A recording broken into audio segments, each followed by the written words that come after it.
Hello and welcome back to another episode. It's New Year's Eve, not Christmas Eve, as is typically the case when I come to record this video. This is a time of year when I like to sit down and take a moment to really reflect on the year that's just gone, on those moments of gratitude and struggle at times, but also as well to think about the year to come and what may be in the pipeline. And this Christmas Eve, I simply couldn't. I woke, as is normally the case, around 7 o'clock and thought, right, time to record my traditional Christmas Eve episode. In fact, this year would have been the 10th. Wow, 10 years. But I simply couldn't. My face was on fire. I had a terrible outbreak of eczema. It's still just about here. It was on my hands, and it still is just about on my hands. It was all over. I was just itching. And I was so uncomfortable, so pained, in fact, that I didn't think I'd be able to actually concentrate on what I was thinking. And that's the point of this episode, is to just be here. And hence I delayed. I thought, well, if not Christmas Eve, then New Year's Eve. That's a good idea. This New Year's Eve, I am here with one of the biggest changes in my life this year, and that is we have a dog. As of a couple of months ago, we got Mortie. He's just here on the couch because it's very windy outside. You may be able to hear the blaring, almost like a trumpet of the wind every now and then as it comes through the gaps in the windows. And he's been like stuck to me, so hence I'm here. But this has been wonderful. We were finally ready to get a new dog after Indy, who, honestly, as I've said elsewhere, changed my life. He was so good for me personally and emotionally, and I think we were good for him as well. We helped him with his anxieties about separation and the world in general, really. Having taken the better part of a couple of years, we decided now was the time to get a new dog, and we ended up with Mortie. And Mortie is a very different animal. He is like a cross between I always get this confused, is it a papillon and a collie, we think. He's very springy, so some people have suggested there might be a bit of Springer Spaniel in there. He can hop from one piece of furniture to another without even thinking about it. He can jump very high. He's very clever, very attentive. He literally actually watches, for example, the TV when we're watching a YouTube channel about dogs, for example. We rate dogs, and other stories about dogs being looked after or being groomed. He's just watching, and that's really helping him, actually, because when we got him, he had just been returned to the shelter because the previous people who had him for a sort of a foster period of checking it out, seeing how it goes, actually didn't handle it very well. They introduced him to dogs far too early, long before he was ready, and he actually ended up nipping a dog. And they took him back to the shelter saying, "Oh no, he bit a dog, you're not going to have to put him down, are you?" And the staff at the shelter were like, "Well, first of all, that's not for you to worry about, if that has to happen, that has to happen. But secondly, you're the people who did this. We told you, do not just introduce him to new dogs, without a lot of prep." And they were really anxious about where he would end up. But he's here. We saw the advert for him, went and met him, and he was very anxious, very sort of on alert, because he didn't really like being in the shelter with other dogs. He had been found as a stray, So he had been wandering for an unknown amount of time on his own, and in that time may well have got into a few scraps with dogs. So now he's very much bark first, sniff later, and we have fallen foul of that. He has got out of the house once and ran off, and thankfully he ran at. I say thankfully, he ran at and tried to start a fight with a Rottweiler. This dog couldn't be less bothered by him and basically just batted him off, and he kept on running. We did get him very quickly. Thankfully, he's very curious, so he was picked up by someone who he went up to sniff, and he is lovely with people. So it's all just a matter of giving him now, as we did with Indy, the time and the space to decompress, to be comfortable, which he is. He's lovely with everyone who's come into our home throughout Christmas, and now as we approach New Year. Everyone adores him, and hopefully at some point we'll be able to introduce him and maybe even have him, if not play with, certainly just be in the same room as other dogs. We're going to look into classes, for example, where you can meet dogs in a controlled environment. We're looking at agility courses, so he can get some of his energy out by climbing and jumping and all that kind of thing. And we've sent a couple of updates back to the shelter, and they agree with our assessment that this was probably the best thing for him, actually. We were ready for him. We know we're accustomed to being patient with a dog who has some issues, but also our pace of life, our outlook, our home is very accommodating for him, and he settled in really nicely. I'm just glad that he's quite calm, because I say it's very windy.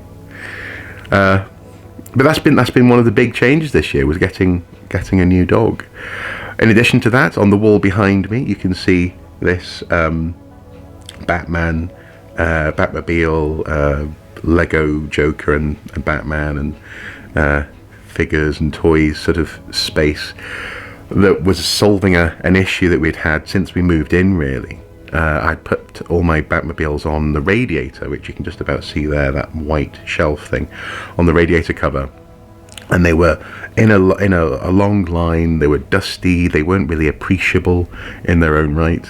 But this year we finally cracked how we were going to put the shelves up and sort these guys out.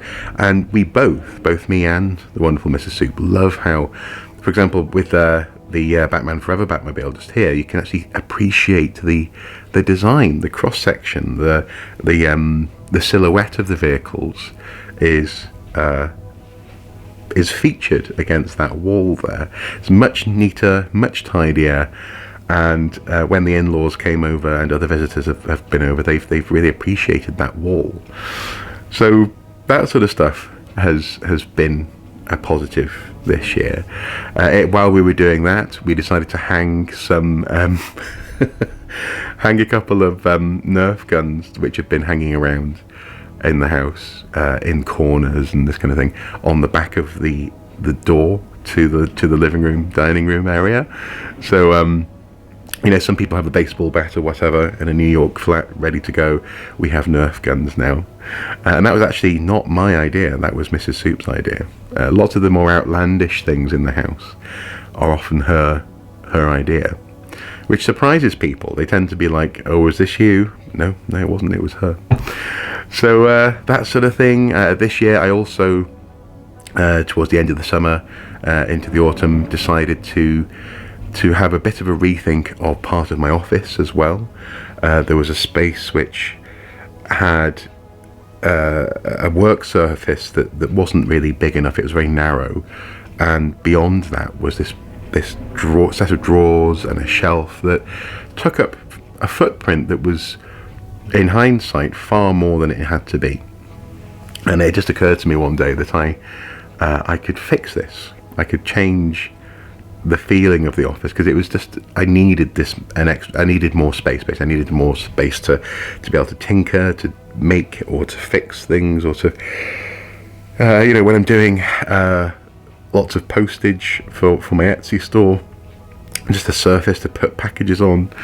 So I decided to get a piece of plywood from the shed, hang it on the wall using a series of sort of hockey puck bits of wood, and create basically a board that I could drill holes into and put hooks or shelves or whatever I needed to transfer the material, the wires, the other bits and bobs from those drawers onto the wall. And so now, not only do I have that work surface space in the office, which overnight I use to transfer data from one SD card to another. I've recently upgraded my SD card for the Switch. Overnight I was able to use that surface to place the laptop, so it could sit on that table throughout the day. Actually, it was a 23 hour transfer, so throughout the day yesterday and then overnight. And previously that would have had to be on the floor, or perhaps I don't know, on my chair or something. So little things like that have been really positive. In other ways though, 2024 has been a struggle. It's been by far the quietest year I've had for my educational and filmmaking business. Even though the news will say that the economy is turning a corner, and we're doing better. The city, London, is doing better.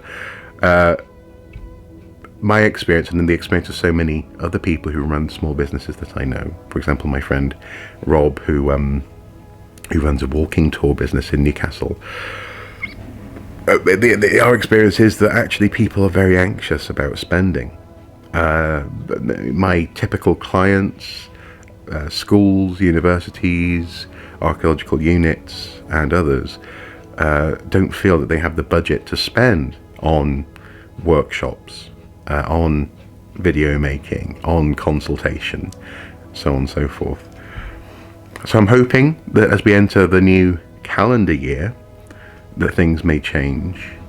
So far I haven't any bookings yet for the new year, but we shall see. I'm not just hoping though, I'm also going to be putting more effort into sort of light touch marketing. I don't like just spamming people, but reaching out, and also doing more in the way of investigating and attending craft fairs. So this year I did really quite well attending a few arts and craft fairs with my paintings, with my sculpture. This year I made a wonderful lighthouse sculpture that I did a video for earlier in the year. And so we're going to be looking into the best places to go for those things, and hopefully just diversifying in that sense what I'm known for, as opposed to just being an archaeologist. Also maybe being an artiste as well. That was happening a little bit last year, but doing more of that this year, I think. Last year I recorded a voiceover for a computer game. I was Friar Tuck in the Robin Hood Builders game. I always worry when you're away from home for long, Robin. Oh. So maybe next year I can build a bit more on that, no pun intended, and do a bit more voice work. That would be cool. But mainly I'm aware that so many of my friends and colleagues, particularly women living in the US, are anxious about the next 4 years, never mind the next year. In 21 days, on the 20th of January, we're going to see the inauguration of a new US president, and with him as a convicted, statutorily convicted rapist, so grim, and criminal in other respects. With him in charge, the rest of the government isn't looking particularly good either, in terms of simple things that we take for granted in this country. Things like bodily autonomy, things like the status of women and other categories of people, sexual orientation, cultural and ethnic background. The security of these things, in terms of things like workplace legislation or day-to-day amenities access, even disabled access, appears to be up for grabs in some capacity, because it seems to be a sort of a retraction of government for everyone, and rather government for a certain type of person. Some people are calling it Christian nationalist. Regardless, I feel for those people. I feel that government should be for everyone, regardless of whether they vote for you or not, regardless of whether you agree with the people or not. Society shouldn't be monochrome in any way, in any capacity. But still, I'm just aware of that. I'm aware because I am a thinking, feeling, caring human being. I do care about other people, and therefore their lives affect mine. And it's a shame that so many people are scared as we go into the new year. I'm going to do my best to ease that as much as I can. I'm going to be trying to be there for friends and family. But the thing is, I mean, ultimately, I'm not a US citizen. I can't vote people out of office, for example. So there's an element of feeling a little bit powerless in terms of being able to help people. Just hold on to the rights and the I don't know, the life that they want to live without being harassed or otherwise characterized in a way which is very polarizing. It's difficult, and I say that as well because I also have friends who are Republican in that sense, and they're sensible people. They're not particularly pleased with where things are going in terms of extremism in the MAGA movement. So I'm actually, funnily enough, at the moment I've just been watching a YouTube video called "The Political Spectrum as a Myth," and I've always thought about how, in that sense, left and right is an illusion. What tends to matter in terms of, especially when it comes to elections, when it comes to voting, is the status quo, and then the extent to which changing the status quo will afford you power. And an interesting example of this would be, in the history of the US, would be the Republican Party. Being, the Republican Party is the party of Lincoln. It's the party that, if you want to have a simplified phrase, emancipated the slaves. Now, there were complicated things that happened in and around that. Calls for freed slaves to be repatriated in Africa, for example. Work and status and so on and so forth was by no means simple, but nonetheless it was the party that freed the slaves. Later on, the Republican Party became the party that wanted to maintain stringent separation of people, that wasn't a fan of what's now deemed to be liberal perspectives on people's value, cultural diversity, and so on and so forth. So yeah, to a certain extent, left and right are an illusion. It's all about how happy you are with how things are, and the extent to which changing how things are will get people to vote for you. And so I've got no problem with how people identify themselves. I try not to have a problem with with the party that people like to support, so long as you respect the lives of others, and so long as you're doing your best to accommodate people, and to be what I would deem a decent human being. Be there for other people, and be thankful when people are there for you as well. As far as presents go, this year I got quite a few cool things. There's actually one of my big problems over the years has been actually breaking and making something. So, for example, origami. Years ago, I got an origami calendar where every day of the year you would take a piece of paper and fold it into whatever shape was on the instructions, which were on the following page. So every day you were basically destroying the previous day's instructions by making the next origami masterpiece model. And that was a crisis for me. I couldn't bring myself to make them, because I was so aware that I was actually destroying it as I went. So this object was designed not to last in that sense. And so actually, one of the things that I have got this year, let me just go and get it, is a paper airplane Fold a Day 2025 calendar.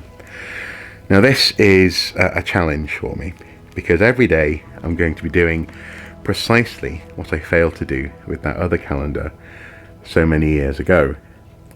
And a fleet of exciting designs, large 7 3/4 inch by 6 inch paper, custom graphics for each day's plane. So for example, June 11th is an assegai. January 8th is a skylark, the blue plane there. So it's going to be interesting, challenging myself to break that fear of the. I suppose it's the fact that once it's used up, it's gone. And I've always liked to have things archived and there just in case. Or if I want to go back and make one of these planes again, it would be nice to have the instructions available.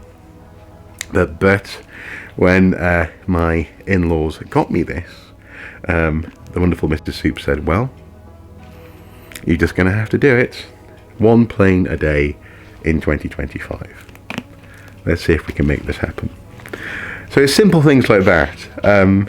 In addition to getting hold of some solid state memory to plug into the computer, so I can actually finally play and download a couple of games I've wanted to play this year. So things like Senua's Saga, Indiana Jones and the Great Circle, Baldur's Gate 3. Actually, we wanted to play that last year. Both of us did. And this year we're going to be able to play it on the TV, streaming from the PC through a laptop. So that, something not so much a traditional present, but something which is helping us to make something happen. And then things like this as well. This is a Lego arm, 3D printed, that I've got my headphones hanging on, because I keep on leaving my headphones in weird places and forgetting where they are. But my friend Ruth got me this. It's brilliant. She wasn't sure if I would actually like it because it's not official Lego, but for goodness sake, you can't get official Lego giant arms, or at least I don't think you can. And it's wonderful. I might hang it on the wall so I can sort of have the speakers, or have the headphones accessible somewhere in the office. And so yeah, it's been fun. It's been fun to just hang out, to have some of these little things to do, things to challenge myself with. And the solutions to little problems like memory for a computer, or hanging up your or having a place to hang my headphones this year. And yeah, a couple of days ago, everyone left. We'd had a wonderful Christmas. It always goes more quickly than we hope it will. It was a week this year, technically speaking, but you know, it was over in seconds, over in a flash, as far as it felt. And now here we are, about to celebrate New Year's Eve. This evening we're going to be having a cheese feast. I think maybe playing some board games, possibly playing Mario Kart, something like that, and seeing the new year in with, well, probably me, Mrs. Soup, our friend Ruth, of course Mortie, and if anyone else turns up, then we'll welcome them. We're not expecting anyone, but you never know. And with that, I suppose I should wish you a happy new year. Hopefully your year is good.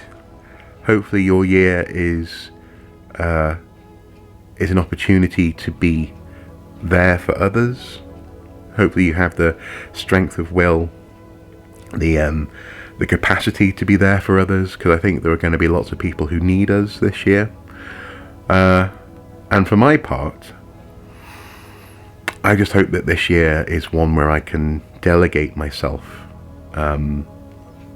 more effectively. And that applies across the board. So it applies to delegating actual time to relax, for example, delegating actual time to be productive, delegating time and space to be there for other people, but also time and space to be there for myself, you know, whether that's doing research for work purposes, whether it's working on my own mental health and stability, whether it's being there for this guy throughout the year. I think I want to be more deliberate about that, and that's going to start, I think, with breaking some habits in terms of consumption of news, how I habitually just put YouTube on and just soak up hours worth of other people's thoughts and ideas in a way that doesn't necessarily give me space to cogitate and to reflect upon them in a way that would help me to be more deliberate in that sense. Yeah, so I think that's my plan this year, is to try and be deliberate, living deliberately, and in that way, hopefully, deliberately living more effectively as well, and maybe even more kindly, in particular to myself. But I guess we shall see. Anyway, I don't know how long I've been talking for, but that's been a New Year's Eve reflection. Yeah, here's hoping for a good new year, and here's hoping that whatever you're doing this evening, that you have a fantastic evening. Let's see 2024 out in a way that it deserves. Until next time, do take care. Bye-bye.